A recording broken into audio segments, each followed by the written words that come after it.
Hey, it's Nate. It's Barry. It is Brian. Welcome back to the Collecti-Bros podcast.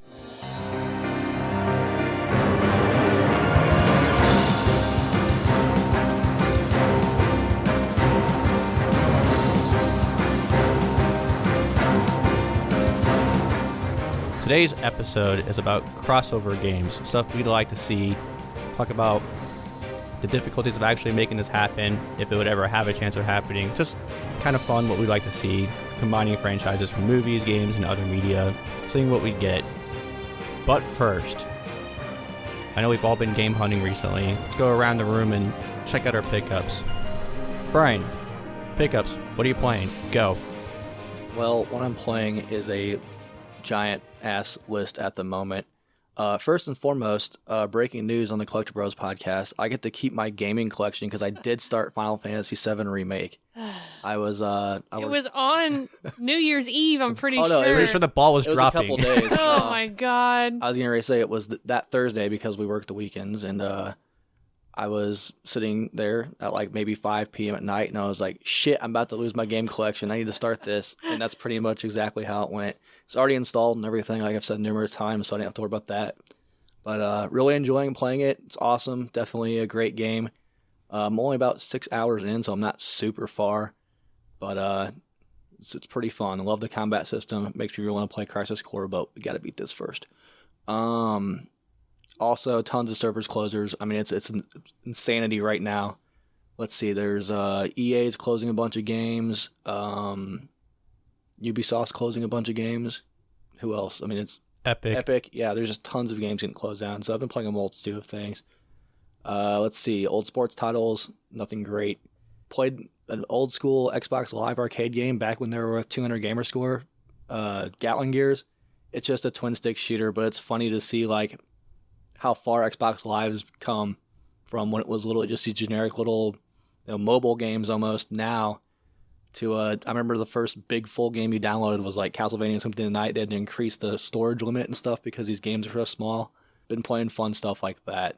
As far as pickups, had a pretty great haul recently, which we'll save in parts. Got something really cool and special for my brother for Christmas. Spider-Man's Lethal Foes, or The Amazing Spider-Man Lethal Foes of Spider-Man, whichever way you want to word it, was a Japanese exclusive Super Nintendo or Super Famicom game, I guess I should say, that never saw release in the USA. So there's fan-created translations for it. They all originate from one company, VGA, and they made super high-quality reproduction cartridges and made them like in the North American Super Nintendo box. It's in a Super Nintendo cartridge. The game's completely translated in English. It's got a full-color manual. And Nate got me a sealed one of those for Christmas, so thank you, buddy. It's hands down the coolest thing I got. Coolest pickup I've had in a while. Then it's very limited, but there's only like 299 of them, I think. Just 249. Yeah, so even less. So then there's the conundrum, do I crack this boy open and play it? Yes. Yes. No argument. Yeah, I mean, I probably will. It's something I've always wanted to play, and my Japanese is not great, as previously determined on this podcast. Unless you want to get a Super Famicom cart and then load an English patch. Boys are like $400. Okay, never mind. Crack it open. So yeah, I probably will. Check that manual out. It's what they're made for, man. Yeah, exactly. Some of the pickups had a pretty good haul. Grabbed a bunch of stuff I usually don't grab. Genesis, PS2, original Xbox type of stuff. But DS games, coolest pickup by far was Contra Hardcore Complete in the Box. It's one of the Genesis games I've always wanted to complete in the box. Had a cart forever. This copy was like super clean. Even has a registration card. Pretty thrilled to get that. And then also adding to the fishing game tally. Dude, there's so many. I'm literally I grabbed like 17, but we'll save that. Was it 17 actually? Did you count? Yeah. I said it was like 8. Oh no. Jesus. I got the freebie PlayStation. Well, it's different time. Okay. But yeah, Barry and I went on an epic haul, and I ended up picking up TNN Bass Tournament Champions Complete in the Box on Sega Genesis. So yeah, what Brian failed to extrapolate on is we took a trip about two and a half hours away. Yeah. But we hit a bunch of stops on the way, so it ended up being an all-day thing. Nate couldn't come because he had to work. Yeah. Well, he didn't have to work. But Yeah. My boss went to hang out with his family all day. Come on, so use your PTO, let's you go. just go, I'm sick, and you go home. I needed to be there. I need to finish the production stuff. Anyways, back to the episode. Man, production schmuction. So we hit at least It was like 8 stores, 9, or something like that. something like that. It was a bunch of stores. Brian walked away with a lot, naturally. I feel like your haul was pretty nice. We saw a bunch of cool stuff that I couldn't grab. Oh, there were God so many damn, things we saw that some cool shit. yeah, we saw so many things that I just saw it and was like, oh, I need you to come home with me, but I don't have the money for that. We were really responsible, all things considered, honestly. Like, we didn't spend a shit ton. We saw some shit we're never going to see again. We didn't grab. Saw a PSX just chilling. Saw Chinese That's PS4 true. games. That thing was pretty cool. I wanted that Umbrella Corps, that Hong Kong/China, whatever. Whatever that, yeah. Yeah, that thing was cool. I've never seen it. Sealed Haunting Ground in the middle of the boonies. We were adults, bro. Disc only for Panzer Dragoon Saga. Oh. We actually saw one. That one wasn't really in the boonies, but went up to a bunch of towns that was like, I don't know, you were just like, where are we? What is this place? The Burger King didn't have jalapeno poppers. Disrespectful. That was Booney King, bro. Yeah, dude. Booney King. I'm dead. I picked up 8 things in total. 7 were games, 1 was a figure. So that's a lot. That's a lot for me. Sometimes we'll go on hauls and I'll walk away with a soda and a bag of chips because, I just can't find anything. Maybe a couple things to know. I could probably buy a lot of these online, but I've been looking for the Xenoblade Chronicles 2 Torna and the Golden Country on physical because it was really hard to find for a long time, and I finally picked one up. Still has got the code paper in it. I don't know if it's used or not, but it's cool. It's still in there. Another thing, I finally got the last Neopets game. Hey. Neopets Puzzle Adventure on the Wii. Apparently, I was told I should have got it on the DS, so I guess I'm still looking for the DS one. I don't know. I'm just saying, I said I got the Wii one because it says it's 2 players and you only need 1 copy and 1 Wii and 2 controllers, but if you get one on the DS, you need 2 DSs and 2 copies, and then I got told, ain't nobody playing multiplayer Neopets Puzzle Adventure on the Wii. I'm like, okay, whatever. So, one thing I picked up that I wasn't particularly looking for was called Lost in Blue for the DS. It looks awful. It's kind of like a stranded on an island survival game that I think supposedly has a weak story. I don't know, but I flipped the box over and I said, this looks like Garbo and it's made by Konami and I want it. Apparently there's 3 of them, so...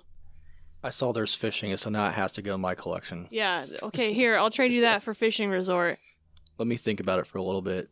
And then maybe another thing, I've been looking for Blackstone Magic and Steel on Xbox. I didn't know it existed until a couple months ago.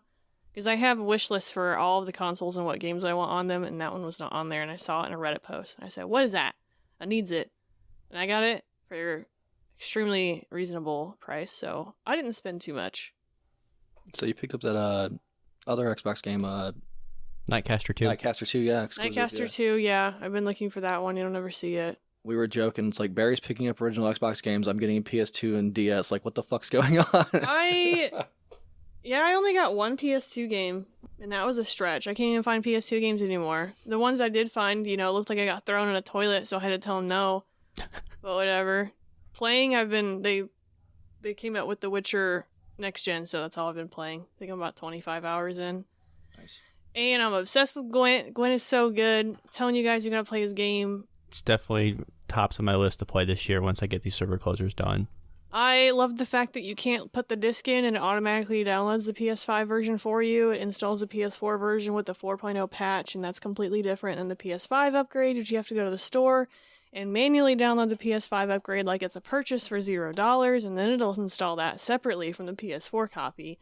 So I spent 12 hours of my time not playing the correct one. So if you play that, you have to... I don't know how it is on Xbox. I'm going to assume Smart it's the delivery. same. Nope. Smart delivery on Xbox. The disc and it automatically upgrades.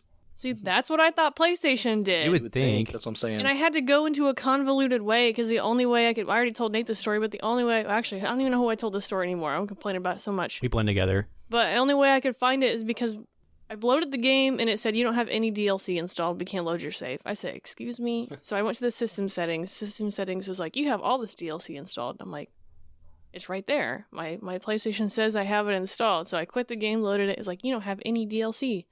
You can't load your save. Oh, I was pissed. Apparently there's a bug, so I had to uninstall it, completely reinstall it. So while I'm reinstalling it, I'm on the store looking for all of the extra Yennefer outfits and all that other stuff that you don't need but I want. Can't find it. So I'm like, what? did a little option thing. It was like Witcher 3 Wild Hunt, not complete edition. I'm like, what is that? Clicked on that, and it was the free upgrade.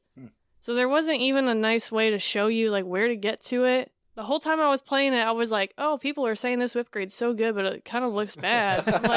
I mean, I guess it's CD Projekt Red, whatever. I like this game. I'll keep playing it, even though it's kind of jank still. And then when I loaded the PS5 version for the first time, I said, holy shit, I was definitely playing the wrong one. Damn.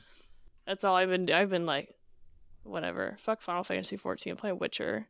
Nice. Fucking card game is so good. Get my ass beat. They made little changes, right? Like, I know Roach can walk backwards now. You see anything else? Dude. It's subtle shit, right? It's not like they did a complete overhaul. But if you found anything yet, graphically, it's basically a complete overhaul. The graphics look great in performance mode. Ray tracing, honestly, isn't really that noticeable. I'm gonna do performance, yeah. And because we were looking at before you came over, and the performance mode is so smooth, but it still looks great in performance. I'm getting a little bit of lighting bounce, but like whatever. I'm not sacrificing my frames. It's an old ass game, whatever. Not sacrificing my frames for that.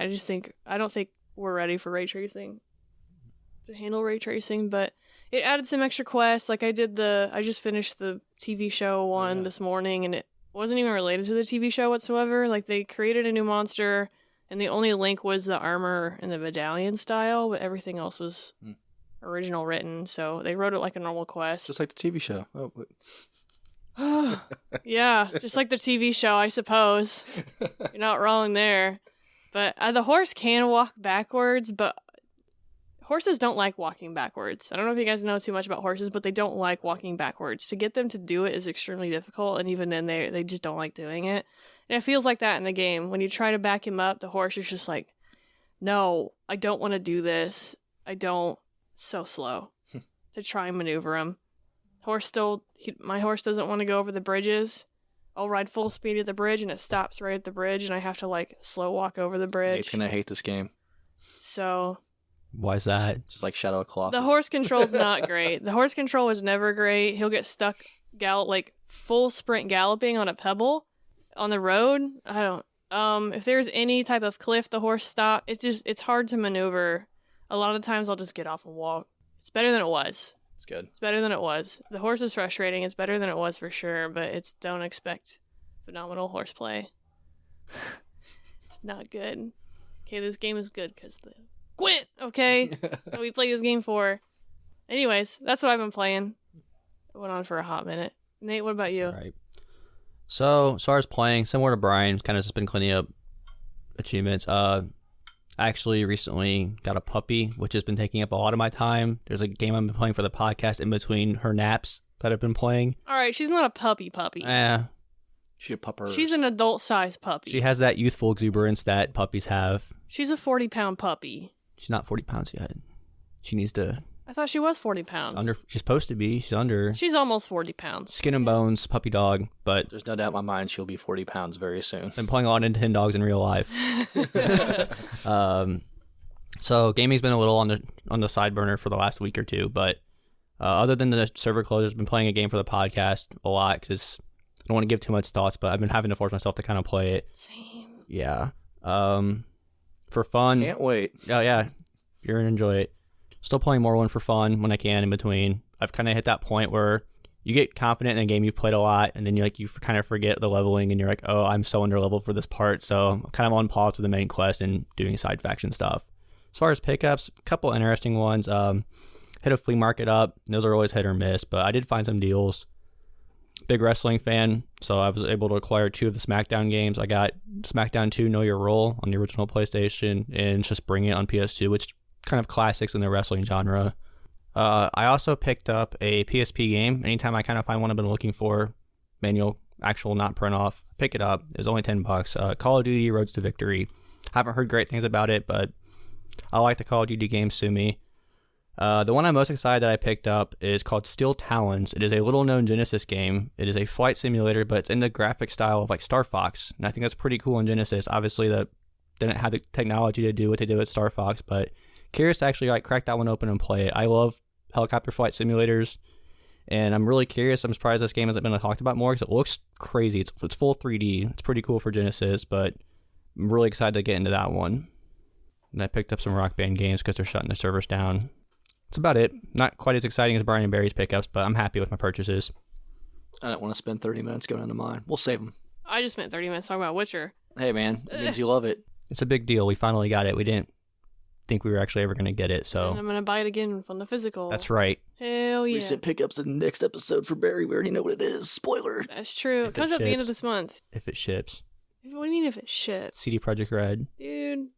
Speaking of things that'll never ship, let's talk about today's episode. Crossover games. It's us kind of wishful thinking, picking up some ideas, running with them. Going to talk about things that would work with them, things that won't, if we'd ever get a chance at all of seeing them, just kind of how ridiculous we can make each one. So, all right, I'm going to kind of cheat for my first one. This was a game we were actually supposed to get in real life. If you guys remember, Tekken Cross Street Fighter was announced as they were making both games. They were also going to make a Street Fighter Cross Tekken. I remember that. Yeah, we never got it because the game bombed and there was developmental hell with it. That being said, I don't dislike Street Fighter. I love the art style. I love the characters. I think it's a pillar of the fighting game genre, and it rightfully has its place as being one of the greats of all time. I just don't like playing it. I don't like how it plays. Like, I love Marvel vs. Capcom. I like the Capcom fighting games in general. I just never...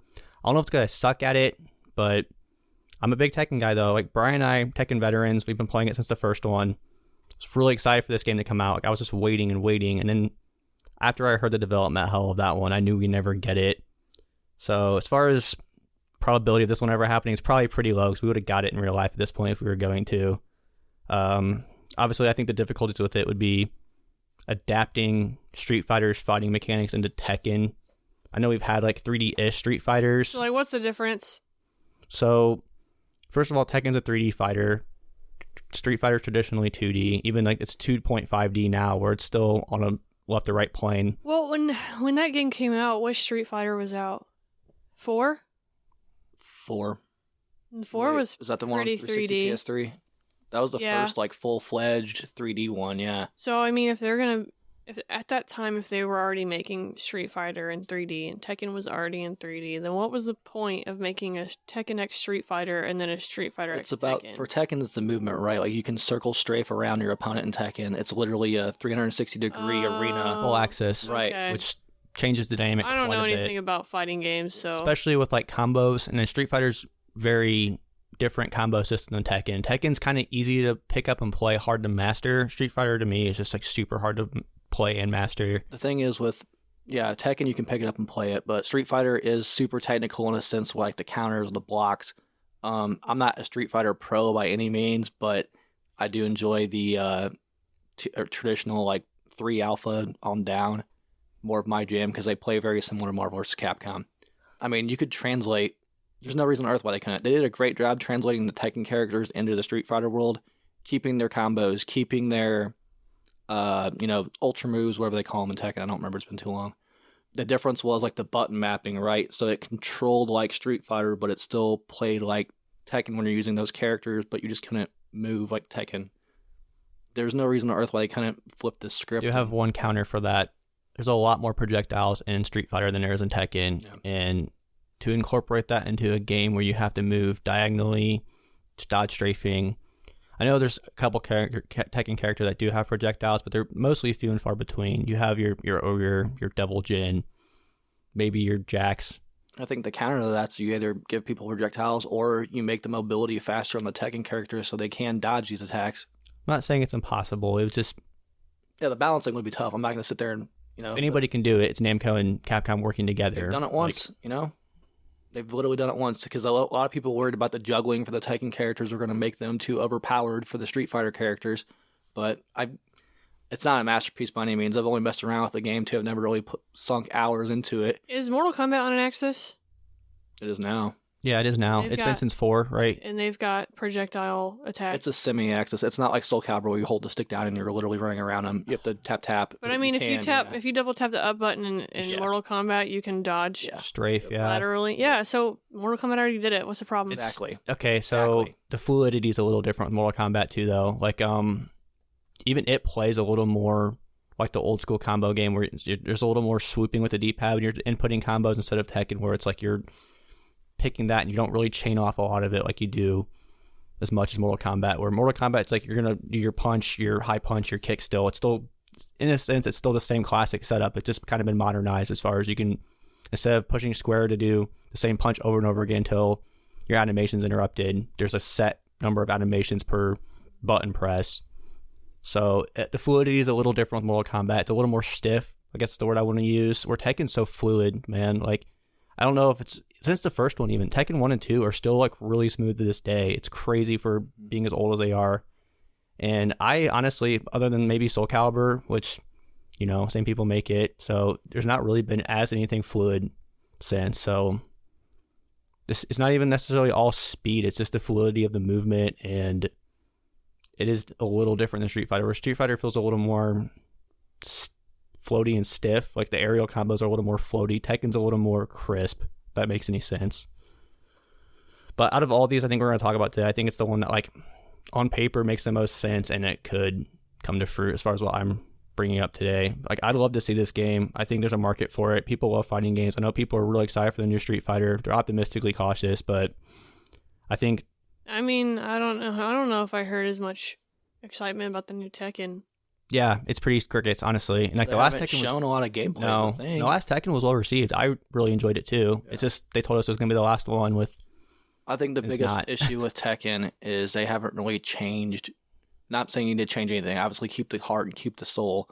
But look at the Street Fighter. Like, I know a lot of people initially were shitting on the like the visual for it, but they did the same thing with 4, and 4 has 3 editions now, and then 5 was great. Like, Tekken hasn't really updated anything. Yeah, the graphics are pretty and their hair moves great, but that's really all it's done. There's no really new aesthetics. Sorry. No, you're good. I was like, I feel like Tekken at this point is falling behind in the same way that Dead or Alive did. Yep. Which is a damn shame. Dead or Alive, first couple games of that, they were crazy good, and then it just kind of fell off because it was a fighting game. Well, that and they became microtransaction hell pieces. Well, look what Soul Calibur did. We're never going to get another Soul Calibur because of that. Soul Calibur now, Here's my crossover. How about Soul Calibur and a good development team? God. How about that? I don't even need a development team. How about a good marketing team? I don't remember what I was going to say now. Good publisher. God. That's a shame. I think fighting games in general has kind of fallen back, though. They used to be huge, and I think the decline of arcade kind of led to that. Fighting games are pretty big in the community, but you've got other stuff like Dragon Ball. Yeah, it's Z, like 2D fighters. Yeah. Fighters are still, like, a lot of people play that really aggressively. Guilty Gear's always been a thing, and I mean, look, didn't Guilty Gear Strive win Fighting Game of the Year? And, like, it didn't have anything to compete against. And, like, Guilty Gear's a pretty good game. But it doesn't have the same base. I don't think it was as big as Tekken ever was, yeah. No, I mean, it's solid. It's definitely more accessible now than it used to be, I feel like. I'm just saying that Marvel vs. Capcom 2 still on the Evo circuit is remarkable. Yeah. It's awesome. Well, it just shows you kind of like the old school fighter still. People... Well, that's the thing. The biggest games at Evo, it's literally, DBZ. Okay, here we go. I got the list. It's the 2D fighters. 3D fighters falling away. Grand Blue Fantasy is a big one. That's what it was, yep. Grand Blue Fantasy and Melty Blood was the other one. Melty Blood is just like... Exactly. A lot of people are switching over to Melty Blood because the fighting gameplay is so good. But that's like kind of in those hardcore, small community. Melty Blood's not a game where you can pick up and play Super technical. King of Fighters, kind of been on the same thing where a lot of people still like King of Fighters, but it's not the fighting game that you think of. When someone says fighting game, it's not what you think of. Shout out to the longevity of that franchise, though. It's crazy how long it's been around. Yeah. So it looks like last year the main titles were Grand Blue Fantasy versus Guilty Gear Strive, King of Fighters 15, Melty Blood, Street Fighter V Champion Edition, Tekken 7, and Virtua Fighter 5. Virtua Fighter 5, huh? And I think, if I remember correctly, I think it was Melty Blood, came out of nowhere. Yeah. So a lot of people liked it beforehand, but then especially after that, so... It's always fun when a new game kind of takes a tournament scene. You see these people in this game expand, kind of out of nowhere. It's always really exciting, I think. I don't know how long Granblue's been in EVO, but people slap for Granblue. Oh, yeah. And there's a lot of people in the fighting community who don't look at those kinds of games. They're like, Street Fighter, Tekken, Virtua Fighter, the staples. But I think the staples at this point are getting just too dry. Mm-hmm. They're not doing anything new. It's the same shit over and over. I don't remember which one of you said it, but when Street Fighter 6 got announced and they were like, it's going to be open world, like, people shat their pants. Oh, yeah. And they backed it. Like, is it Capcom who makes it? Yep. Capcom backed it, and they were like, no, this is going to be a really cool thing. Like, we promise you. Like, they didn't say, oh, you know what, we'll delay it and go back. Now after that stuff came out, people are kind of convinced. I'll make a bold claim. Capcom recently, look at Resident Evil. They've done a great job, like, injecting life back into their franchises. Like, I think they can do it if anybody can. They have a better shot than Namco. Sure. I'll give Street Fighter credit. They're never afraid to try something new. Mm-hmm. And it's like, you look, and sometimes there's swings and misses. Like, kind of your point earlier, Brian, Tekken has kind of treaded water, played it safe. The most unique thing they ever did was like, we'll do tag. I don't know. I mean, at this point, to me, it's like Tekken and Virtua Fighter might get pushed out of these big tournaments. I mean, Mortal Kombat's not even in it anymore. Yeah. It's Mortal Kombat. That's crazy. It's not even an EVO. Is the main title. That's nutty. So, I don't know what that downfall was, if it wasn't their microtransactions or not. But probably a huge part of it. At least the game base is still solid with that one. But yeah, I think Tekken could definitely use something. And I don't know, who the hell knows? Maybe putting Street Fighter characters in it, getting their audience to latch onto it would turn it around. But it's wishful thinking on my part. Tekken's like that dish that you make and you taste it and you're like, it's missing something. It's not right. Some kind of spice is missing, but you don't know what. That's Tekken. It's a good analogy. You taste it and you're like, it does taste like a fighting game, but something's missing. You need to pour that Street Fighter hot sauce on it. Man. Lap it up. No. Brian, do you have any? Games? For your crossover idea? Yeah, I got a couple. I'm trying to think of a crossover. My mind immediately went to film, movies. I love movies, huge movie guy. Video games too. Recently there's been some decent movies, but growing up it was always like movie games sucked, stay away. So literally every single one on my list except for one's a movie/video game tie-in. My first one, like, I love cheesy, shitty action movies. I love video games, clearly. So my first thought was like, yeah, there's been a John Wick game, but it's kind of like a tactical, pick the path, pick your moves kind of game. I'm like, doesn't feel like watching a John Wick movie. So, like, my first thought was it's super stylish, it's fast-paced, clearly needs to be a shooter, right? But how do you incorporate, like, the style and the cool factor for John Wick at a Bulletstorm scoring system? Like, John Wick /Bulletstorm/Super Hot would be a fun, awesome game. For you guys that don't know, Super Hot is basically a shooting game where, I mean, it's like John Wick in slow motion, right? Like, it gives you a gun, you have to, like, throw it at a character, you can pick up the gun. It's very stylish, right? The thing is, the gimmick is your enemies don't move unless you're moving. So literally it lets you plan things out, but it's stylish and it's fast-paced. And if you have a Bulletstorm scoring system, I think it would just add to that, where it's like how cool it looks, you score more. And then maybe after you beat this hallway or beat this stage, maybe if you want to incorporate a cinematic element into it, is like you can mess with the replay with the camera control.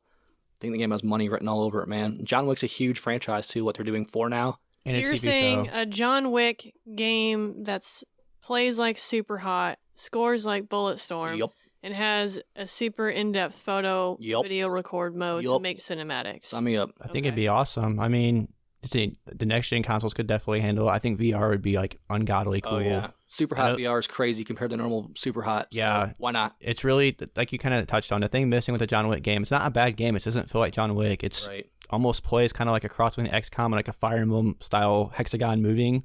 For a John Wick game? Exactly. It's a strategy game? Like a tactical strategy? Yeah. John Wick Hex, where basically you have like a hexagonal web in front of you.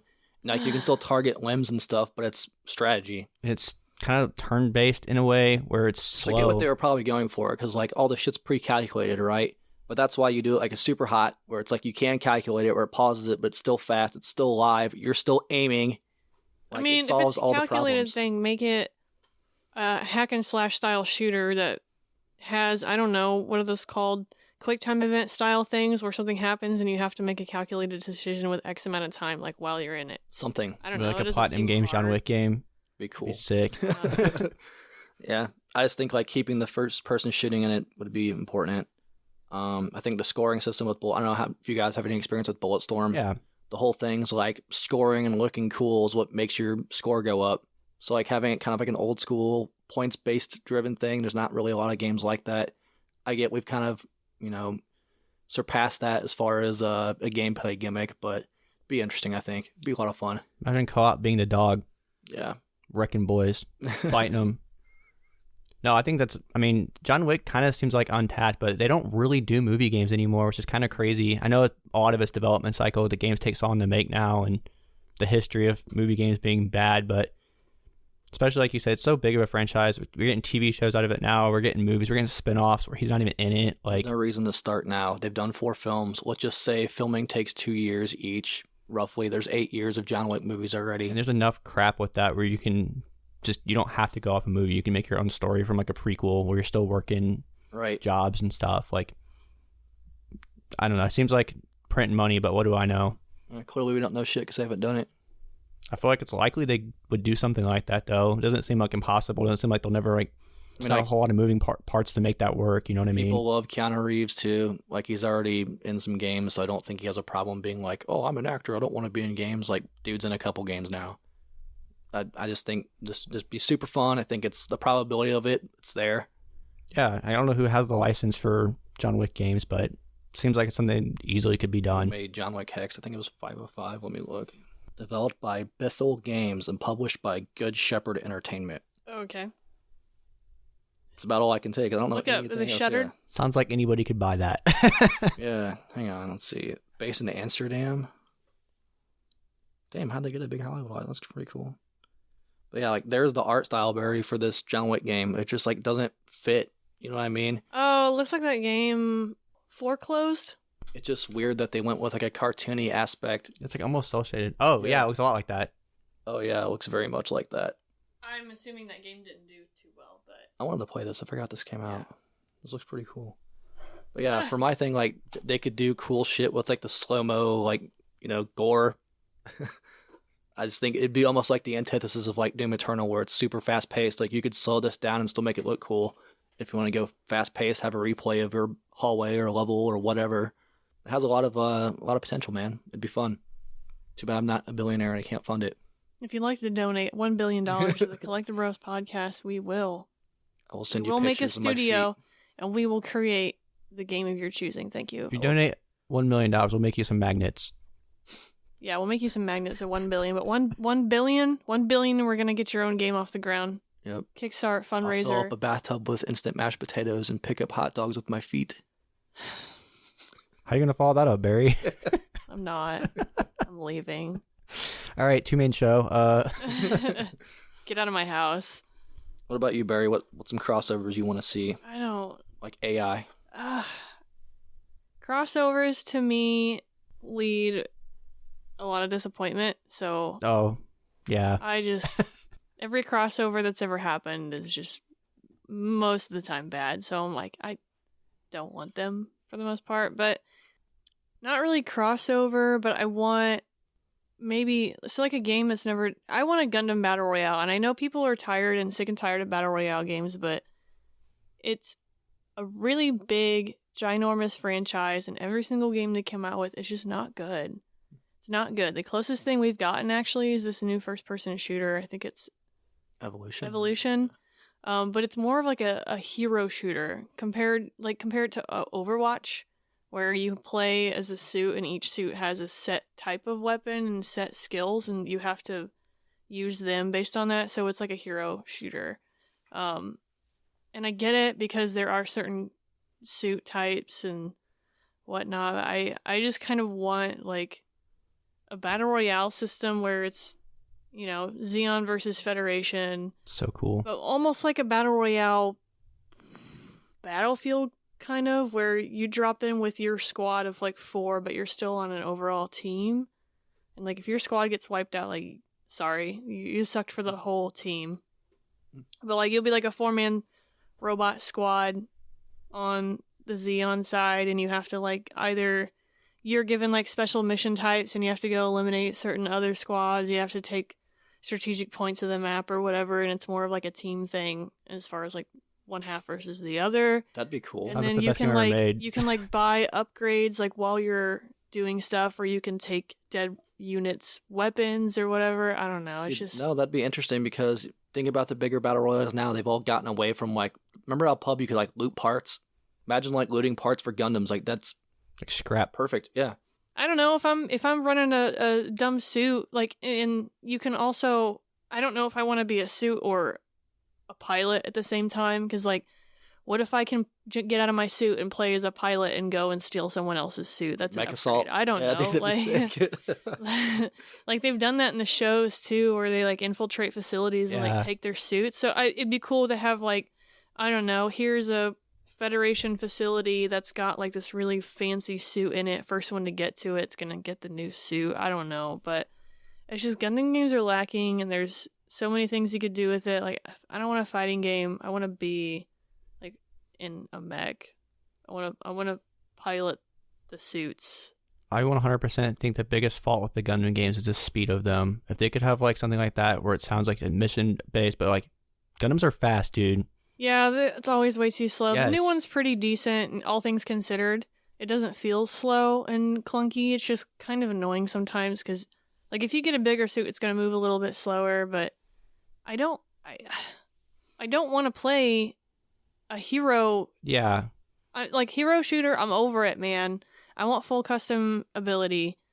I want, like, the speed of Naraka Blade Point with a fucking Gundam game. Yeah. Like, so cool. we've shown it in the past that literally the Gundam RX-78 can upgrade and get new weapon parts and all this other fancy shit on top of it. So drop down, you start with a basic Gundam, and then you can upgrade them as you go to turn them into different things. Like, why am I stuck with the same stupid-ass Gundam? If I don't want to use a laser rifle, I shouldn't have to use one. It sounds like a cool way where you can kind of incorporate, because Gundam's been running for so long, like some of the suits would be outdated if you're like pitting them against the new ones. It sounds like a way you could keep everything kind of relevant, get your nostalgia points for like, hey, like just taking cosmetic pieces, then going actual weapons. Like, sounds like $1 billion idea, honestly. Well, what's funny? I'm going to say they're kind of doing that with this new one where everything is cosmetic, but it's like so microtransaction heavy that, like, I think actually some of the suits you cannot get unless you buy them. Yep. So you can't play as this one unless you buy it. And other ones are like skin colors and whatnot, but the game is cool. It's very bare bones, and it's heavily reliant on you buying into their battle pass and buying into their store and stuff. Which is the frustrating thing about these type of games, especially battle royales. Like, if they did ever make this game, it would be buried behind paywalls and it would probably be a free game. But I was gonna say it's interesting you bring it up, because EA tried it with what do they call it on the Battlefield? They have a battle royale mode where it's objective based basically, and you have to extract. And then now Call of Duty is doing it with DMZ. So clearly these developers are trying to find new ways to like shot in the arm the battle royale genre. So like, I don't make it squad based with a team with objectives. Right, like I don't want to play a battle royale game and get stuck with having to fight every single person on this stupid map. Like, it would be cool to be like, oh, we're gonna party up, us 4 playing. We're all on this one, and then you go. It's like PvP, like alliance-based almost, where it's like you're affiliated with these guys, and maybe if you all, I don't know, maybe you guys wanted to go off and do this, but then we're going to join 4 different groups together and try and take a big place. Sounds awesome. To try and work Sounds together. so awesome. I don't know, it's just, but you can't, like, you were with your 4, and maybe they'll do some kinds of restrictions where it's like there's certain things that you can do to your squad mates to buff them, but it doesn't apply to people outside of your initial squad. Or, like, you can find, I don't know, add-on buffs in the field where it's like your squad gets X amount of whatever, and a different squad might be more suited to do something else where it's like, oh, our squad has like plus 25 range damage. Your guys are like primarily melee. I don't know. There's so many things you can do. So many options, yeah. They just, Gundam, I don't know why they're lacking in the game, but they lacked really bad. I mean, I guess Super Robot Wars is good, but like, I'm not playing Super Robot Wars for 2 Gundam suits and all this other bullshit anime suits I don't care about. I'm not saying the game is bad, but like, I want a Gundam game. I feel like a fucking war going on. Like, yes. The scope of Gundam. All the games also feel so like limited, because like, the universe is huge in Gundam too, and like the story's a huge part of Gundam that kind of gets lost in games too. And part of that might be a language barrier with us, with a lot of the Gundam games, but it sounds like $1 billion idea, honestly. Like, think about how awesome Titanfall plays online. Like, imagine that with the Gundam franchise, and like squatting up instead of kind of being a lone wolf. Like, sounds amazing. I'm really curious of how this Armored Core does too, because like, it's not going to be a Souls game. No. It's not. I don't think so. So I'm really curious on how they're going to be doing that one, if it's anything like that. I never played the last Armored Core game. Should have picked it up when it was like $20. It's a lot more than that now. I'm just laughing in my head thinking about how Bandai would screw up this Gundam game. And like, what if they did it like Starlink, where you have like a Gundam, you have to build a model and make it modular? That's fine. Like, people would buy It'd be cool, but like Bandai's already got a chokehold on the model kit community. Right. And like, that wouldn't be too Do you remember this shit though? far of a thing. Yeah, I remember it. Yeah. The thing about Starlink, though, is it failed because it was boring. It didn't have anything previous to back it up. Right. You make a Starlink game with Gundam, I'm buying every single thing in that. That'd be sick. It just didn't have any type of franchise behind it that actually would keep it going as long. I mean, Disney tried to do it with theirs, and it was pretty decent for a minute, but they oversaturated it. They oversaturated it. Skylanders already had a little bit of a chokehold as well. It's not modular. Like, if you did it with Gundams, you can make it modular. Like, that's how you get your weapon. It'd be awesome. I don't know. The Gundam, and Marvel tried to do it too, but I think people are just so sick and tired of Marvel saturation as it is that they didn't care. But it's just Gundam fan base is insane. Absolutely insane. So it's not too far out of the question where you can make, I don't know, they could sell small model kits that say, hey, buy this model kit. It's going to come with digital content that matches this so you can apply to your suits, like Builders. I think they try to do it a little bit with Builders, but like Gundam Builders is like set in the real world where it's like, hey, you're making a Gunpla. This isn't like a real suit in this world. It's you with your little toy. I'm like, I don't want to build a little toy. I want a suit. I don't want to be playing as a kid building a Gundam model that I can do in my house. I want a Xenoblade Chronicles X suit flying around doing stuff. So I think that would solve a lot of the issues I have with the Gundam games that are around. And like you said, Gundam fan base is starved for pretty much anything, and take this shit next level. It's a really good idea. I'd play the shit out of that. You kidding me? Y'all are already selling model kits out the asshole. So just, I don't know, you could increase the price a little bit, add some digital content in there for your free-to-play game. I'll buy your kit and your freaking suit upgrades. Because, I mean, they release, I don't know if they're directly out of Bandai, but they release upgrade kits for pre-existing suits, and those cost like $100 a pop. And that's not like, you have to have a $200 kit just to put a $100 upgrade kit on it, and it comes with all this extra shit. So like, we're already buying upgrade kits for our stuff in real life. So I don't know. It's just, out of all the ideas, this is the one that like you could literally get, if you could get in front of Bandai, they'd be like, okay, I'm listening, because like you're crossing over so many different things that Bandai already does and sells. Right. So it's not like they have to start a whole new department to make it work. Like, sounds like you're printing money over here. I don't know how they go about making new model kits and whatnot, and they always like, they have so many suits across the entire franchise, like not just Universal Century, but like you have Seed and you have Wing. That's all different. And they're still coming out with more and whatnot. So there are so many suit types. It's like, you are not at a loss. So you guys are already making the model kits. Can we make modular in a game? I don't know. You already know that like a lot of the times the money going into free-to-play games is minimal at best to start out. I mean, I remember, was it Warframe? When it came out initially, it wasn't all what it is now. Yeah, it was completely different now, yeah. Yeah, and a lot of people didn't think that game was going to survive. So it's, came back from that, but it's also Gundam. So if you sink a good amount of money into it at the start, like, I think it would really hold. The people who are hardcore would keep that game alive. Yeah. Even if it was like a low player count. So I know you said there's Marvel fatigue, but my next idea, I think if you've read a comic book, we got it in the 90s with the Marvel and DC crossover, but I think there's so many possibilities as far as video games of combining Marvel and DC. I know everyone's first instinct would be, a fighting game. Well, it's like, we did that. Yeah, well, twice. Yeah, so my idea was like, make it Ultimate Alliance style game, do Ultimate Alliance right, make it a Marvel and DC game. That way you get, your RPG elements, your beat 'em up elements. And the last Ultimate Alliance was, we'll be honest, it's a little bit of a letdown. A little bit. Yeah, so I think you could really resurrect. I know Marvel games are doing okay right now. I know Midnight Suns just came out. It's getting pretty good critical acclaim. I don't know how it's selling, but DC kind of needs a shot in the arm. Injustice is like one of my favorite games that come out in the last couple of years. Where is Injustice 3? They're still doing Mortal Kombat. Mortal Kombat next, 27 right? first. Yeah. But I mean, like, how long has it been since we had Injustice 2? Too long. It's been a hot minute. Jeez. But like, hey, if you're gonna do Injustice 3 and it's Marvel versus DC, like I'm day one, I'll pre-order it, and I don't pre-order games. Like that'd be amazing.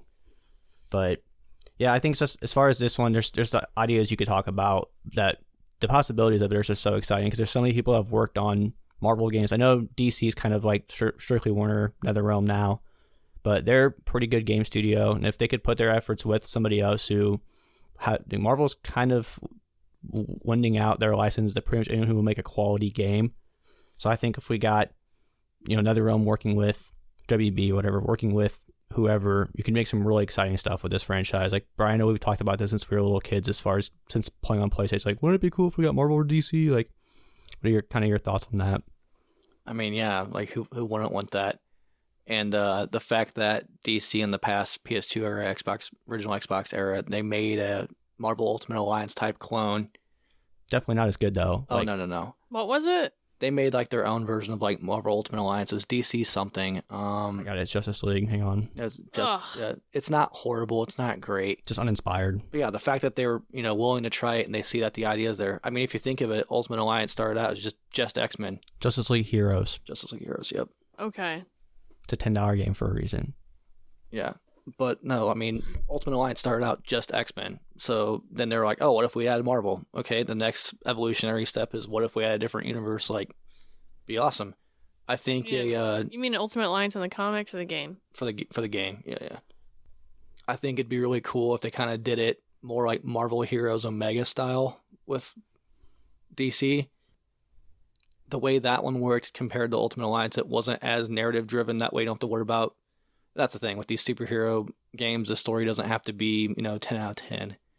But that way you have a little bit more of like if you want to use DC characters, I want to use Marvel characters only, or whatever. It doesn't divide the player base as heavy as Ultimate Alliance would. Bro, it sounds like what you guys is a Marvel. You want a Marvel MOBA. That's what you want. A little bit good. More like Diablo and Marvel. Because you can't really. Here's the thing, though, is like with the things that. Diablo, how many classes does Diablo have? 5? Yeah. The new one, yeah. You guys want more than 5 classes, and you Sure. can't make modular superheroes. You can't be like, okay, well, I want Wolverine, but instead of claws, he's going to have adamantium fingernails or something. Like, you can't really change them as a core. It is like a hero game. So you need a hero game that's going to allow you to use a lot of heroes, because the benefit of MMO. Ultimate Alliance was like, it wasn't just the Avengers. It wasn't just the X-Men. Like, there were other people in it. I'm so sick and tired of everything having to be Justice League, Batman, Superman, Cyborg, Wonder Woman, and Aquaman. Sick and tired of it. And I'm also sick and tired of Iron Man, Thor, Spider-Man. Let's not get crazy. Hang on. Like, it's all it is. I get what you're saying, though, Like, there's so much more to offer. Both universes are so huge. You have to pick something that's going to allow you to choose so many options. Well, and like even MMO, you can't. Yeah, that's what. It's a MOBA. That's what Pokemon did. Character. The Pokemon. What was that Pokemon game that just came out? Can't remember what it's called, but it's a Pokemon MOBA that just came out. What? It's a mobile base. Oh, mobile. I think it's on Switch too. Oh, it's like digital on Switch. I know what you're talking about. I can't remember what it's called. Unite. Hold on. Quest? Pokemon something. It's a Pokemon MOBA. I know what you're talking about. Hang on. But that kind of goes into what I was saying. That's why I wanted to play more like Ultimate Alliance, where it was more character based and like class based. What is it? Pokemon Unite. Yeah, Pokemon Unite. So like when that came out, they had a Pokemon roster to start out with, and then they said, "All right, we're releasing next wave of the roster," and like you did have to buy them in order to unlock them, but like that kind of thing is the only thing that's going to allow you to bring hero types in without feeling like, oh, I'm changing my character too much. Like, why? If I want an RPG in a Marvel game, like, same example, why would I put intelligence points into Wolverine? You don't. He's a speed and power dude, and big brain over here, beasts can do that shit. So you can't really change them as a core because we're stuck with a franchise. That's why Ultimate Alliance to me originally worked so well, because it was your trees were based on your character, not like a class, or there wasn't an archetype. Everyone felt really individual. Your basic punches and kicks were the same, but everyone's unique powers, whether it be mutant or superhero or it's just guns with Punisher. Like, it felt unique, and that's the thing that they have to do, is, which I know development would be harder to do than just picking 5 generics and spinning them out. But especially when you're dealing with characters that have so much admiration, Marvel and DC, like, you have to treat everyone as an individual. Reskins aren't going to work on it. No, and I can see like why you would want it as a Diablo for a gameplay style, but like mechanically it doesn't work like that, because you can't just pick up gear to equip to these people. Like, what are you going to do? Get a new outfit? I mean, giving you new outfits might give you cool different stat buffs as like a singular thing, but you can't find a new pair of pants or a new whatever. And the most upgrading you can do is kind of like a skill tree. You'd have to do something unique. So, like, you know, in the original Alliance games, like, you would upgrade their individual skills. Like, you could still do that in a Diablo style. Yeah. Where you're not taking away the core of how the character plays, just upgrading how strong they are. But you can only do so much RPG with that kind of thing, which sucks. Yeah. If they did do it like that, they would have to go like the Path of Exile route, where you're linking buffs basically to like create stats, and then who wants to stare at a menu the whole time in a Marvel and DC game? I kind of like, again, I'm going to keep saying Ultimate Alliance. Like, it was cool. Different costumes had different skill trees and different powers. And, like, it's one way you could do it. I know it's probably a little outdated at this point. No, not really. I mean, that's just but I think it's the microtransaction. Best. Yeah. Hey, we got the new Blastoise, so we got the Blastoise Alolan. He's going to have a whole different kind of... It's the same thing. Shiny. You want a MOBA. A MOBA is the best suited for this kind of thing. Yeah. I think with the... Because, you know, big studios, whatever own these at this point, Disney and Warner Brothers, you could put the budget into it where I think it would turn a profit, because especially since let's be honest, the last Marvel game, other than Midnight Suns, just came out, the Square Avengers game was a huge disappointment. Guardians did well. Yeah, it was a little more small scale. Yeah. So if you're going to go big again, swing for the fences, you need to do it right. And I lied, there is a Marvel MOBA already. What's it called? It's called Marvel Super War. Oh? What's it on? Mobile. God damn it, of course. Didn't DC do a MOBA? They got canceled. What's it called? It died like the Marvel. Quickly. 2019. Mm-hmm. Oh, I think I played this actually. It was fun. That's the thing with the. No, I didn't play this one. I played the card game one. Oh. So there is a Marvel MOBA. So I'm curious on if that style would be what you're talking about. Something like it. Like League. Not as hardcore, probably. No, definitely not as hardcore. You're catering to a way different Guardians audience. of Middle Earth. Anyone remember the Lord of the Rings MOBA? It was awesome. It was really good. Like very casual, pick up and play. It still had like you leveled up in game like a MOBA, like you're saying, but every character felt unique. Like all the dwarves felt like dwarves. Then you had Gandalf, who was just OP spraying magic. Like I love that damn game. So my only issue with MOBA is, are they all like lane based, or is that just no? Like, okay? Because I'm not huge with familiar with the genre. Have you seen gameplay of like some like League or Pokemon? No. Some of them are. I've only played lane-based ones. Like Lord of the Rings was all lane-based. Sorry, who owns Lord of the Rings? Yeah. Ooh. You want a Gandalf Wolverine crossover? I mean, who owns Lord of the Rings? Warner Brothers. Oh. I don't know. I just think the possibilities are kind of endless. Like, hey, if they made Injustice cross Marvel, I'd buy it all day one too. So not just necessarily have to be like a beat 'em up brawler MOBA action game, but that's the exciting thing about these franchises. They lend themselves to a lot of possibilities, and done right, it could be great. Knowing what I know about Marvel games and online games lately, it'd probably be a disappointment, but it's one I'd love to see. I don't think we'll get it. I think there's too many legalities and moving parts to ever make it happen, but never say never. That's what's kind of fun about this episode. Was Halo Wars on a grid system? No, it was Campaign more. Wasn't multiplayer. It was kind of. Yeah, it was. It wasn't gritty. It was all real time. So that's kind of what a MOBA Command is. and Conquer. Yeah. So it wasn't like, okay, stop here and do that. Like it's that style. It's in an arena. It's not like. It's kind of like a top-down dungeon arena game. That's kind of what a MOBA is, especially all the new ones. Like you go around your arena, you try to strategize with your other teammates based on what heroes you have. Like. Definitely heavy arena PvP. It's not like a grid lane system. There are some where it's like, okay, this team has to take the top and this team has to take the bottom. Yeah. Kind of like that. I think Pokemon Unite does that, but in the top and the bottom, like you guys are choosing who's going there based off of like who the players are, and then while you're in that lane, you still have the ability to do things. Because there's like basically characters that are spawning while you're controlling your hero, and they're basically fodder, but you have to strategically use your fodder and maybe something like that. But I'd rather play co-op. I'm more playing like cooperatively with people and trying to do objectives. It would be cool. Like I'd have to watch some more gameplay of the non-lane ones because it sounds really unique. But yeah, I mean, League of Legends is very popular for a very good reason. Yeah. So I think that to me is kind of the ideal type of gameplay for a hero style multiplayer game with a cast that big. A cast that big, like you need something that big. Kind of based on what you said earlier, as far as characters, there's so many cool characters we've never seen crossover. Like I think Doctor Strange, Constantine, and Zatanna teaming up would be fucking badass. Like why not give us that? We just get Iron Man, Superman again, or something. Yes, we always get the same ones. There's so many cool characters that could get some shine that more than deserve it. Like I don't think. I want to say so much so in the film and TV, but it's proven to not be the case. Yeah. Like, what was the Rings? What was that one? The Rings. The Marvel with the 10 rings. Yeah, what was that called? What, the terrorist group in the movies? No, the movie. Oh, the 10 rings. Shang-Chi? Shang-Chi, that's what it was. Thank you. I remember when that first came out, people were like, I'm sorry, you're doing this comics accurate rings. My bad. The movies, they were rings. They were on bracelets? Yeah. Okay, sorry. No, you're good. You're good. I'm over here thinking of Marvel Ultimate Alliance when he's got freaking rings on. You're right. Screw them. But like, I remember when that came out, people were like, who? I'm not going to watch that. Like, the general audience doesn't really care about anybody that's not Iron Man, Spider-Man, Batman. But Shang-Chi was dope.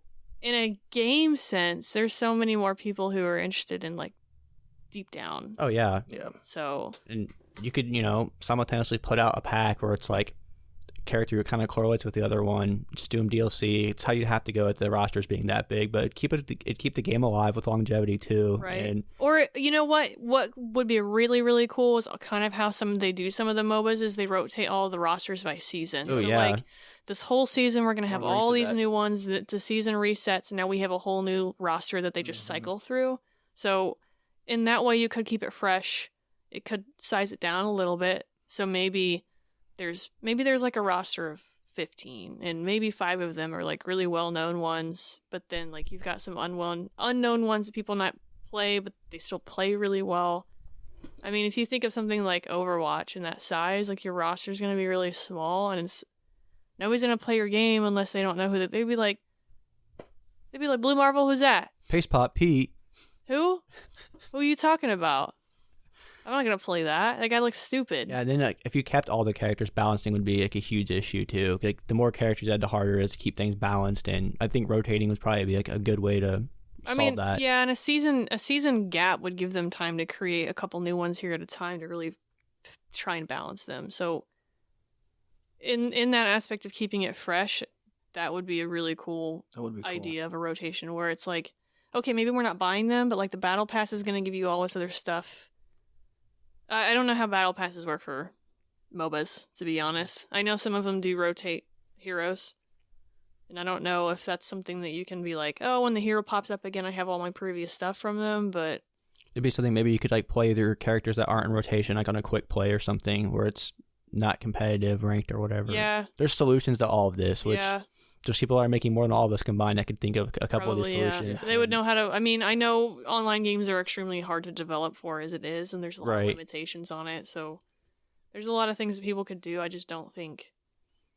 For some reason, they always be making games in the way that we don't want them. Yeah. Even though we're on the internet, people being like, "This is what we want." They're like, "So you want the exact opposite of not what they want in the boardroom is the problem." No. Yeah. Obviously, I get Bugs Bunny and Mickey Mouse in a sit-down meeting and be like, how much money do you guys want to make? Marvel and DC. Shake on it, Doc. Oh, okay. Oh. Like, make it happen. Yeah. What you got next, Brian? So, yeah, my next one's 2 video games, and it's literally 2 of my favorite franchises combined. I was really trying to think of, like, other video games that could actually work and that could actually be a possibility. But Doom Ablo is more of a reality than ever. Doom Ablo. Think about it. They both in hell. Microsoft may or may not own Blizzard here soon. But no, the only thing that would hinder this would be like the gameplay, right? Like, do you make it play like Doom, or do you make it play like Diablo? Why would I want to play a Doom game that's like Diablo? That's my thing. Yeah. The point of Doom is fast action. Realistically, what they would have blam, to blam, do blam. is like a DLC expansion would have like Diablo characters appear in Doom Eternal or something. That's the only way they could really do it. Because it still could fit the narrative where it's like, oh, there's still demons. Maybe they're not coming from Mars, but there's a different dimension you find. Wouldn't you love if, like, Diablo 5, there's just, like, this random expansion announced, and, like, the sorceress or whatever is like, we need backup, and fucking Doomslayer walks through, and it turns into, like, a first-person shooter where it's like, I don't know. That sounds stupid fun. It sounds ridiculous, but I'm totally for it. I think the way they would have to make this work, like, they could do that, where it's like there's a Diablo chapter in Doom, or there's, like, a Doom character in Diablo where it just turns into a twin-stick shooter, which... That'd be way harder to do than putting Diablo bosses in Doom. If you played Diablo 3, was it what's the vampire hunter? The hunter? He pretty much a twin stick shooter. You take a lot of the Doom gameplay out of it, and it's just more of like that's cool, like a wink and a nod. Which is why I think having like a Diablo dedicated chapter in Doom would be, it's like, oh, you killed the cyber demon, but wait, there's another demon. It's Diablo. Like, come on, that'd be awesome. Yeah. I'd pop for it. Oh yeah, it's I don't know. I'm still trying to envision this gameplay, and it's just not making sense. I just think you do an expansion chapter for Doom, and then have Diablo lore. I think that would work better than actual like a Diablo game style. Doom Eternal is very story driven, and like Diablo's not, but it kind of is. There's a lot of lore in Diablo, but I mean, you could have like Aziel show up, kill him, and there's other lords you can just kill them all. Like if. I mean, I think it would be cool if Diablo had, like, a mini expansion where it was, like, a portal fucking opened up and you dropped in and be like, where the fuck am I? And so it still played like Diablo. Yeah, that's what I'm saying. So it would have the to Doom monsters came up and, like, you pick up the weird weapons, too, and they'd have to try and figure out, like, how to make it, like, a dungeon shooter, but it's still top-down. But then on the flip side, like, I don't want Diablo and Doom. That sounds boring. Oh, killing demons ain't never boring to me. No, I mean, Diablo and Doom, though, like, what does it have to offer? Because, like, Diablo is so, like, how do I say this? Diablo's game style is very Diablo. If you take that away, like, I don't know, a top-down dungeon crawler, like, deep dungeon type, that's Diablo to me. So what do I have in Diablo that I can put in another game style? It's like Necromancer. Okay, that's pretty basic. You guys don't really have anything that's Diablo other than the way it plays. That's why, like, in its purest sense, it's just killing demons. That's what Doom used to be, and now it's this big convoluted thing. Like, it's not that convoluted. We're not getting into this Doom. Right it now, is, yeah. For Doom, it is. But that's the thing. You could expand the story and just be like, oh, there's another realm of hell. Because Doom, everyone knows Doomslayer. So if you pop him in Diablo, it'll still feel like Diablo. It'll be like, oh, sweet, that's cool. Like, maybe the movement is a lot faster, or it's still top-down Diablo dungeon crawler, but it's very fast. I mean, Doom guy's got a fucking sword now, for fuck's sake. Like, they can make it work. Like, that makes sense. But then on the flip side, like, Diablo doesn't have an iconic singular thing that if you placed it in another game, I'd be like, that's from Diablo. Yeah, it would just have to be aesthetic. Demons, enemy types. It would still be cool, though. Like, I think the monster types for Doom are far more like iconic than the monster types for Diablo. I get what you're saying. Yeah. That's still what's love hard the for blast me. of Butcher in the face with the fucking double barrel shotgun, though, and I'd probably have a smile on my face the whole time doing it. Honestly. It would have to be a crossover in a truest sense, where it's literally just like a chapter, an event, or like a if DLC. it was like maybe like a cosmetic thing. I guess. don't think it would work as like a full on game. It'd be like when Witcher crossed over with Monster Hunter. It's just a little thing. It's like a little chapter. Yeah. Like I'd play it. I think the more demons I get to kill in the Doom universe, the better. So yeah, I think that one would work as like a small little thing, not a whole game. Exactly. Yeah, I agree. It would just be cool to see. Like, it's two of my favorite franchises combined. It's a possibility that the same owner would have both. Like you said, the logistics would be pretty easy if it's Microsoft owning it both. It is difficult though, because when they do those singular chapter things, like what Monster Hunter did, implemented what Monster Hunter is about and what the game that it brought in is about too. So like when they did the Final Fantasy crossover in Monster Hunter, it still played like Monster Hunter, but when you did the fight with the behemoth, like there were Final Fantasy mechanics that you had to understand. There would be meteors that came down that you had to stand behind, and aggro was different. Aggro is different. It played a little bit more like Final Fantasy than a classic Monster Hunter. And then when you go to Final Fantasy, the Rathalos fight, like the Rathalos acted like the Rathalos in Monster Hunter. It did not televise like how it was going to attack. It was only a 4-man team. You only had a mega potion, especially in the hard mode. Like, you didn't get cures. You didn't get cure spells. Your person had X amount of mega potions. If you got hit, like, you were reliant on your own kit. So they kind of implemented that, but it still kind of felt like each game. That's pretty cool. So I don't know if that would be possible in this. Yeah. That's why I'm like, Diablo, maybe I could justify, but putting Diablo in Doom is really hard for me to imagine them doing something like that. It would just literally have to be like a spin-off chapter. Like they had the Wolfenstein characters in the original Doom where it was like, oh, what the hell? I'm in a castle with Nazis and Doom universe or whatever. I mean, I wouldn't be shocked if there was like a Doom mod where there's already Diablo monsters, because like Doom's known for its modding and stuff. It would just be fun to get the actual blessing of... Is there armor upgrades in Doom? Like, you can find new weapons, but can you find different armor pieces? There's like over armor where it gives you 200 armor instead of... Okay, that's weak, okay? Not modular or anything. Maybe, it's not like an RPG. Maybe we could switch it over where it's like, okay, your Doom Slayer's look is going to look completely different when you pick up...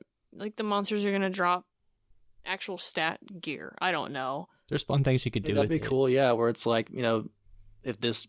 So it adds like that loot element to it where it can like expand your grenade capacity or whatever, your chainsaw fuel. Yeah, because they could add a little RPG. That's a good idea. In Eternal and 16, there's like things you can find on the map. It's like a gun mod. You could pick which gun you add it to. I mean, if you made... pretty limited. But if you did like a full-on... like that's a good idea, how you incorporate more of like Diablo gameplay instead of just aesthetics into Doom. Like that's I mean, cool. I think it would be cool to make... It's a sub-chapter anyway, who gives a fuck? Like, Doom could be styled like Destiny, where it's like a loot shooter, kind of, but it still plays like Diablo, or it still plays like Doom, but it's Diablo-style loot. That'd be cool. I think a Doom loot shooter would be cool if they cross over. And isn't there some kind of main Diablo villain? Diablo. Maybe that... Is it? Dude, it's been a minute. I mean, now, yeah. It's not now, right? It's a lot of people now, yeah. There's some witch lady in the new one. I don't freaking know anymore. Hey, there's demons, killed him. Diablo. Just put the classics. Maybe it could be where the end of the chapter's like the Diablo dude and everything you've done in the loot shooter beforehand. Maybe they'll add another stupid twist to Doom. Make Doom guy a Nephilim. As many as I can sit here and think of, I kind of want to get this episode to end someday in our lives, so... The last one I want to bring up is one we all kind of think would be amazing, and that would be crossing over Castlevania and like the Legacy of Kain series. I think there's so much you could do with this. There's a huge appetite for a new Legacy of Kain game, whether it be Blood Omen, Soul Reaver, etc.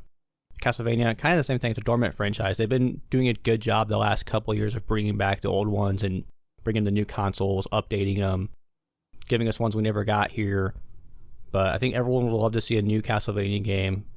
Kind of just knock out two birds with one stone as far as bringing these two crossing over. I think there's a whole lot of exciting elements you could do with this as far as story, and it lends itself to it, really. There's time travel and alternate realities in Legacy of Kain, and the story's gotten so convoluted and wild, it wouldn't make perfect sense for Dracula's inverted castle to just show up in that universe and Kain and Dracula to team up and be like, oh, by the way, there's a angry... vampire dude and the Belmonts chasing us, and it'd just be so fun and ridiculous. I think you could modernize the gameplay to make it how they made the last Border Shadows if you want, where it's an action game, but I think you could also make it classic and make it sections of it play like your classic Castlevania or your classic Blood Omen even in a lot of ways. Brian, I know you're a huge Castlevania guy. What are your thoughts on that? Yeah, I mean, absolutely. 100% down for this. Love and adore both franchises. I think a good way you do this, where you make both characters playables, was it Defiance? Was that the co-op one with Kain and Raziel? Yeah. You could do that sort of deal, but with, Belmonts or a la carte, if you will. I mean, that's how you fix any sort of lapse of time there. More vampires too, right? There's ways you can make it co-op. You could play with both sets of characters at the same time. I mean, my brain automatically wants to play a more traditional Castlevania game. But sometimes franchises need a shot in the arm. I know the owner for the Legacy of Kain franchise is shopping around for an actual developer, right? Something they were talking about. So why not give Konami a shot? And Konami wants to sell to somebody else too. Why not have them both work on it? Konami's got to see what's going on at Capcom. Konami needs a win, bro. They've got to see what's going on over at Capcom and be like, need a W here. Yeah. And they can do it, we can do it, right? I think it'd be an interesting way to maybe inject some life into them. Yeah, Konami really needs a win. Why not, use your... I feel like it's probably at this point, since who knows where Metal Gear's at, It's probably one of their flagship titles that they haven't really done a lot with other than remember the classics, but guess what? This is how you inject new life into it for both of them, honestly. It'd be perfect. Barry, I know you've talked about previously on episodes of our podcast of bringing back the Legacy of Kain franchise. Something you'd want to see? I can't really decide. On one hand, I think it would be cool if they teamed up in a Castlevania 2D style, but then you have to think about the Vampire Wars, like all the factions fighting each other in Soul Reaver and Legacy of Kain. So it kind of would be cool if like Dracula popped out the sky and was like, I'm gonna fucking conquer all of you. And so you have to go kill Dracula and take his castle. I don't know. That would be cool. Or maybe on one you're teaming up with the Belmonts and the other ones you're trying to fight against the Belmonts. So it's two kind of different things. I mean, Castlevania doesn't play well in 3D. It's been proven. So I don't really want like a Lords of Shadow hack and slash. I agree. So I think it would be cool maybe to like traverse the castle in the 2D setting and you're trying to work with Dracula to like clean it out and stop invaders. And then the other one, it's like, oh, Dracula's trying to take over all of this. He just appeared out of nowhere. So now I have to go fight him and take his castle. I think the dynamic of Kain and Dracula would be so interesting just to examine alone. Like, neither one of them could fully trust the other one. They both think they're the biggest baddie vampire in the world. That alone could just, as far as story, you could do so much with. You could have one of them turn on the other.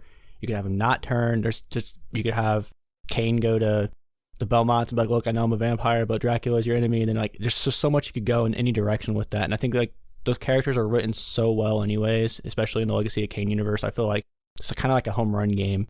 So I think it's hard for me to decide which one I want. Yeah, that's the thing, where it's almost so... Do both. Or you know what? Maybe do we don't both. even team up with the Belmonts. You have to juggle between trying to stop them from killing you and then also taking Dracula's shit over. I don't know. I think I'm more inclined to that one. I think story-wise, it would be more interesting than just being like, hey, help me defend my castle. Yeah, there's so much dynamics you could go with the story. It's really hard to pencil down exactly what I would want. I just think it'd be a great way to resurrect both franchises and give a little more name power behind Legacy of Kain if that's what they're worried about actually making a new one, and then give some freshness into Castlevania, which I feel like it kind of needs at this point. Fighting Wii games not the way to go. Yeah, any modern Castlevania has not been that great. Do they even have an intention on making a new one? I mean, the dude left to do Bloodstained. Yeah, I doubt They it. seem pretty quiet. It's just kind of classic Probably Konami. get some new pachinko machines, though. Pachinko's big over there, bro. All Konami So does they make now. their bank that in mobile games. Yeah, the mobile Castlevania game wasn't horrible. But the Apple Store the exclusive Apple one. Store exclusive. I used my work phone and did that. That's a different story. But yeah, it's not bad. It's cool because you can switch between characters. I think it would be interesting to kind of do both games, very honestly. Like have Konami develop the Metroidvania style one where you can. That's the thing with this new one too. Like there's different characters you play as. Like Richter obviously plays different than Alucard. Maria plays different than all of them. You could have Kain or I can't think of Soul Reaver's character's name. Raziel, yeah. You could have both of them play differently and have them in that 2D element. And then the third, the 3D game, the full-fledged one. I don't know. All Konami is doing right now is Silent Hill, Silent Hill, Silent Hill, Silent Hill. Yeah. That's it. Yep. So I'm happy it's like, back. It's just okay, whatever. Like, there's no need to make a Silent Hill remake and a movie and then 3 other Silent Hill games. it does seem like oversaturation. You guys don't even know if I your think Silent they Hill are. remake's going to get pulled off and people are going to hate it, and then So that 3 of your proves other to me- titles are going to flop. Like, you can't boo 3 out the gate without releasing your remake first. Proves to me even more they're trying to do the Capcom thing, because Capcom's like resurrection, if you will, started with Resident Evil. Maybe they'll start with Silent Hill and then Just a lot to start on. I mean, that's there's not much fine. else to So go many on, Silent Hill probably- They IPs at started once. on 1 Resident Evil, Yeah. not Exactly. 4 of them. Exactly. No, They're just I blowing agree. their fucking load. Yeah, it seems like it for sure. So I don't. got that pachinko money. They're like, fuck it, we can take. I mean, I guess if they got the money to invest in 4 or 5 different developers That's to do wild. it, like I guess some of the devs from a Bomberman game's doing one. I don't know. Jesus. Which that's not going great either. Yeah. It's a frustrating thing. It's like I'd love to see a Legacy King game. I don't trust Konami to handle it properly, like straight up. They don't have my trust, and I'm a Konami fan, like overall. It's not the 80s anymore, though. Right. That's the problem with the big glaring issue, because like property is available. I don't know if Konami would be interested first and foremost, and I don't know if I trust them to do it right. So that's the biggest roadblock to me for this one, which is extremely frustrating because it actually is being shopped around. So like out of just jokingly making this bullshit list. Like, when that, as far as roadblocks, is pretty minimal. Did you see that, who owns Embracer Group? They sent a survey out, and overwhelmingly, which franchise did they want to see something potential with? It was like 28% of the survey was Legacy of Kain. Well, they just acquired the studio that had the rights to it currently. Yeah. Adios, right? Yeah. They had Legacy of Kain last, and they were the ones who said, hey, we'll, lend out the license, and then they got bought by Embracer, because they also had Tomb Raider. Yeah. Which, I guess you want to do a new Tomb Raider game, but I don't think people care as much anymore. The allure's gone. Yeah, it was cool when they first did it, and then they've done it twice in the past, under 10 years? Well, and then they also did Uncharted. It was just a little kind of a saturated market for that genre. Is the Crystal Dynamics Legacy of Kain thing actually settled now that all that happened, or is it still kind of like legal hell? I thought Crystal Dynamics basically ain't got shit no more because they folded. Yeah, so is it like 100% settled, or is there still like legal shit it's with all it? Embracer Group, bro. Okay, because I know that was wild there. I think that covered it. Yeah. That's good. So even less roadblocks. Even then, I bet you when they bought it, they were just like, sign this contract, and all of these things are done and said and whatever, and we have it now. They're pretty cash strapped too, honestly. Embracer? No, Adios and all of them. Well, that's why they sold. Right. I mean, that's why Sony or Square Enix sold them. Yeah, which is kind of crazy since they got a lot to acquire them, and then fairly quickly got rid of them. Square Enix got rid of all their North American shit. They don't care. Which they make buku off of their they got Final Fantasy Japanese money. They don't stuff. give a shit. Yeah.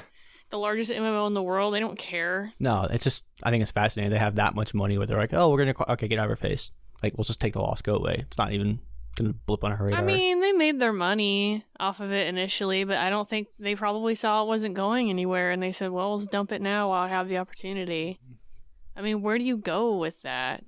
Falling off just cause people were losing interest. People are losing interest in Tomb Raider, so they were like, just take all of it. Deus Ex. And now all those offices can now be server rooms for Final Fantasy. Yes, you won't have to wait anymore. They did just get more servers, so maybe that's what they need. We were like, we need this room. Yep. Get out of here. It was like cleaning out their old closet. Jump back on that. But yeah, I think the little last bit we have of the episode, like, obviously we won't be able to go in depth as much, but there's a couple stupid ideas I just want to get out there to the universe just in case this is what it takes to get these made. Brian and I both huge Kaiju Toho fans. Love to just get a game where Gamera, Ultraman, Godzilla, hell, I'll go extra crazy, Kamen Rider, Power Rangers, just throw them all in there. I don't care if it's a brawler, I don't care if it's a beat 'em up, I don't care if it's an arena fighter. Just get me big scale, fun, brawling monsters beating each other's ass. I think it'd be so cool. I think every kid who's seen a Godzilla movie and sees Gamera's a thing or Ultraman's a thing is like, you did. It came out on the Switch. Kaiju. The Monster Rancher. Yeah. Ultraman Monster Rancher. Yeah. Yeah, it'd be cool to see it'd be cool to see all like just some GameCube games. Yeah, that's kind of with Gamera characters and Ultraman characters. Like, come on, that's the fantasy. Give me a movie, give me a game, cross them both over, double crossover your crossover. We talked about it on the Godzilla episode specifically, how there hasn't been a standout Godzilla game other than the arena fighters, the 3D arena fighters. Godzilla suffers the same way that Gundam does. For real. But theirs is worse. There is one crossover game I know of. It's a soccer game though, Super Famicom only. It had Gundam, Kamen Rider, Godzilla, and something else in it. Hold on. Gundam do be suffering worse in the game world. Godzilla suffers worse in the game world than Gundam does. Godzilla's suffering in every world right now. Ain't been shit talks since Shin. Yeah, okay. So the only crossover one I know of is a Super Famicom exclusive game where it was a soccer game, but it had Kamen Rider, Godzilla, what's it called? Ultraman, and Gundam, and it was called... We all need a copy of this. Battle Soccer Field, No Hasha Operation. You have a picture? Yeah. Let's see this shit. Do they play soccer? Yeah, it's literally a soccer game. Like, here's the only sports game Barry's remotely interested in. No, I am not. Oh, look at that box art though. Holy shit! It's kind of chibi style, like super deformed. It looks like though. Oh, it's SD Gundam. Get out of here, hey, man. But we need it. The fact all I'm saying is the fact they've made it work once. Like, do it again, please. Because I've been on a pretty big Kamen Rider kick. Hot Shots Golf. Be more fun than probably what we've been getting for Godzilla games and Gundam games, and Kamen Rider games and Ultraman games for that matter. So all of these franchises need a win. Just go crazy, have fun. Any other ideas that were kind of burning in anyone's heads and didn't get to really expand upon in this episode? Yeah, my literal dream project, but I'll skim it really quick because I love shitty action movies originally established. The Running Man, it's just screaming for a good video game adaptation. The rise of asymmetric horror games, more than ever, it's perfect for it. But also, if you did a Running Man like Dead by Daylight style, but with like the Mario Party board and the switching up of the mini games, and it's never gonna happen. But God, it would be so awesome. You want a Mario Party style game? Dead by Daylight. Dead by Daylight in the Running Man. With the looks of Dead by Daylight. More of the gameplay story. where there's like a killer versus humans that. So you want a Mario Party that looks like Dead by Daylight, but it's themed as like Running Man, and then you've got yes. a Bowser chasing after you on this board. You know Instead what? of Bowser, it's a Japanese guy with a hockey stick that tries to kill you. So ridiculous. So I you can see it want working. Jason Voorhees running around chasing you on the Mario Party board. Or there's a guy with a jetpack, James Brown. All right, Jason Voorhees watch combo this movie, with Boba Fett. You gotta watch this movie. It's wild. I mean, kind of. Hey, it sounds so crazy of a concept. I would totally play it. I'm a big fan of Running Man for sure. It really could work to the point where I'm surprised they haven't had like a Running Man DLC for Dead by Daylight. I don't know anything about Dead by Daylight. So are you saying this is like a Mario Party style large? The reason why I bring Mario Hold Party. on a second. Oh, sorry, go ahead. Let me get this out before I figure out like what are we talking about. So we want a Mario Party board but large scale. Yep. And third person, where you run around as like a platformer, but it's Running Man. No, it's not really a platform. It's like an asymmetric horror game. So, see, Dead by Daylight's the biggest one I can think of. But like Evil Dead, Friday the 13th, the new Texas Chainsaw game coming out. It's third person. I don't. It's third person platformer It's style. called. It's not look it up. platformer. It's asymmetric horror is what it's called. Like every game, the problem is with it. Every game in it's a fucking horror franchise. Like it doesn't have to be horror to work. I don't think. I think so. As far as navigation and stuff, you could like kind of roll your arena like the Mario Party style board, play your arena / mini game in the Dead by Daylight style, but obviously with the aesthetic of Running Man. Yeah, because my only thing with the Mario Party is like you get different mini games or whatever. As far as your movement and such. It's like you have It to. says it's a survival horror and action game, and like that's platformer at a base. Like you run around different areas. No, platformer means like navigating one arena and the main gameplay hook, and it's Takes you into different environments. It's more arena based. It's like one arena closed off, and you have to like hide from a killer chasing an AI or player controlled killer chasing you, but and you're trying to like set traps or frame other people into them. Okay. Kind of, it's basically think of. I thought it was open world. Nope. No, they're. What am I thinking of? I don't know.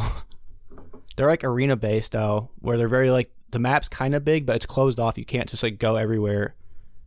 But you have a hunter, and then you have players that are basically your prey, and you're hiding from. So Evolve? Sort of. Kind of. But you're not actually like, you're basically defenseless because you're fighting fucking a badass, and you're not like a trained killer. You're like a person camping at, the Friday the 13th cabin. And I'm thinking of Dying Light. Yeah, Dying Light's open world, yeah. That's what I'm thinking of. Okay. That's what I thought Dead by Daylight I can see why you're totally thinking that though. That word, asymmetrical horror, is that? My English is great. Okay, I understand what's going on now. Yeah. I was just like, what are you talking about? I can see why you were saying, yeah, no, that's a good shooter, survival, looter kind of. That's what I thought Dead by Daylight was this whole time, but except you're just trying to like in an arena, get away from this dude. And that's why Mario Party would be cool, because you can switch arenas, you can switch, like, what Stalkers is what they call them in Running Man. Like, yeah. It's so stupid and ridiculous. I could actually see all those mechanics mashing together pretty well and working. I think. Literally, the first time I played Dead by Daylight, I was like, this needs to be Running Man. And like the way they do it, it's literally been like, this would be my ultimate dream game. If I had the funds, that's the game I would make. Nobody would play it but me, but whatever. So what are the mini games? Just different stalkers, different killers. Because like in the Running Man, the first guy is like a hockey guy, right? And it's like, okay, well he's he can skate or whatever. The second one, there's like a guy with a jetpack, and there's like molten and stuff. That doesn't sound like a mini game. No, the game, the Running Man. I more just mean the board from Mario Party. It's set up as you're on a TV show. Yeah. So it is kind of like a game. And there's a home board game. There is a home board game in the movie, correct? It's like a TV show, like Saw. Mini games like Saw. Ish, but more like just surviving the not more killer's traps. arena. So like, there's certain ones where it's like there's traps you have to evade while you're being hunted by whoever's in charge of that little arena. See, here's the mini game I envision. You go into a room, and the killer has set up a trap for you to fuck with you, and you've got 3 things. It's like you're gonna have a a buzzsaw blade come out and attack you, like you're stuck in a chair, and you have 3 options, alright? You got a, I don't know, buzzsaw blade, table saw blade. It's gonna come out and fly at you. It's gonna hit you. Other option is you got a pair of flaming tongs that's gonna burn the shit out of you. Or you got, I don't know, a thing of giant, like, spikes comes down and slams on your hand. Like, it's not gonna kill you, but you're not gonna fall into it. Fuck you up, though. But it's like 3 options of very painful things, and you have to choose 1, 2, or 3. But without you knowing, the minigame is the buttons don't line up to which ones it is. So if you think you're choosing the spike with the hands and you click it and the fucking saw comes out of your head. Ow. That's the minigame. God, I never want to get on your bad side. Right? The minigame is you think you're okay, you have a choice which one do you want, and it doesn't matter because you're never going to know. Yeah. Or all of the buttons do the same one. I don't know, whatever the killer wants. Automatically the worst solution no matter what. You make a good Saw villain. Yeah. Or maybe Make if a you Saw have game. a 1 in 3 chance of hitting a button and nothing even happens. Maybe that's the game. Like, what's the mini game on the Mario Party where you all have to go up and pull the lever? It's like that. It's like But you that. gonna die. Yeah, yeah. But you'll be horribly maimed, and so you'll get an entire shit. arm chopped off, and you'll have to play the rest of the game without an arm. That'd be awesome. Like limits Yeah. what you Yes. can scavenge and move. It'd be really fun That'd to be just cool. incorporate. Hell yeah. Like, you Yeah. switch to the next Because arena. that genre, That's what I thought when Yeah. you said mini games. That's great. No, add it in there. Fuck it. that genre is super stale. Like, I love the idea of it. I've not been impressed by anyone's execution of it so far. Like, I think the Predator game should have been awesome. It was just kind of average. Evil Dead's been pretty good, but it's so limited in what best, you can but do with yeah. it. Like, it needs something ridiculous to make it fun. Like, maybe Running Man's the missing spice that it needs. Who the hell knows? No, someone will just be like, "This is a Squid Game ripoff." That's Yeah. fine. Damn kids. That's what it'll be. So yeah, we just wanted to share with you guys some crazy ideas we had as far as stuff crossing over. It's one we can kind of revisit some other time in the future. Just, if you guys have any crazy ideas you want to share, you think we should, start a GoFundMe for and get it made, let us know. Go feed me. All the socials. $1 billion. Facebook, Instagram, Twitter for now. We say that every week, but Twitter for now. I don't even think I have Twitter in the notes anymore. Kind of Twitter. Maybe not. One more. Facebook, Instagram. TikTok. The big one. Maybe GoFundMe if we get some of these games funded. Just kidding. But yeah, let us know what knows. We'd love to hear from you guys. Hear some of your crazy ideas. Can't be worse than some of the ones I didn't share today, so don't be shy. Share away. Thanks for listening. And Brian is going to talk a little bit about our next episode. Yeah, our next episode is part of our mainline series, Is It Worth It? Covering one of my childhood memories, which is going to be fun. But doing it a little differently this time. We're going to get all the various ports for the game as well. Hopefully we can find a 64 copy of Spider-Man, the Neversoft classic. Thanks for listening, guys. Appreciate every single listen you give us. Hope you all are having a great new year. Once again, appreciate, care about all of you. Thank you.